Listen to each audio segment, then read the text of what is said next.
Pushpa 2 movie మరో వివాదంలో చిక్కుకుంది. బెనిఫిట్ షో చూసేందుకు వచ్చిన ఓ కుటుంబంలో తీవ్ర విషాదాన్ని మిగిలించింది.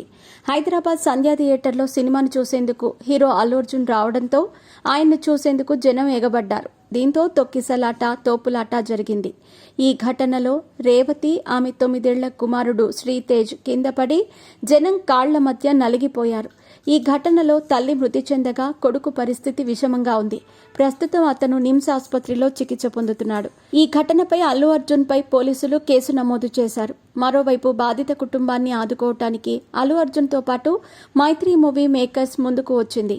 అంతేకాదు, వారి కుటుంబంలో జరిగిన విషాదంపై సంతాపం ప్రకటించారు. పోయిన మనిషి ఎలాగో తీసుకురాలేము, అంతేకాదు బాలుడికయ్యే చికిత్స ఖర్చులు భరిస్తామని ముందుకొచ్చారు. అంతేకాదు, వారి కుటుంబానికి అండగా ఉంటామన్నారు. మరోవైపు పుష్ప 2 మూవీకి దేశవ్యాప్తంగా అన్ని సెంటర్స్ నుంచి మంచి రెస్పాన్స్ వస్తుంది. ఇక హిందీలో కూడా పుష్పరాజ్ ఫస్ట్ డే కలెక్షన్స్ విషయంలో రికార్డులు నమోదు చేయటం గ్యారంటీ అని చెబుతున్నారు.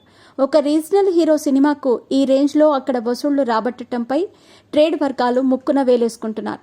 అంతేకాదు, పుష్ప 2 ఫస్ట్ డే RRR రికార్డులను బద్దలు కొట్టడం ఖాయమని చెబుతున్నారు. అంతేకాదు, పుష్ప 2 ఫస్ట్ డే తన పేరిట పలు రికార్డులను తిరగరాయనున్నట్టు తెలుస్తోంది.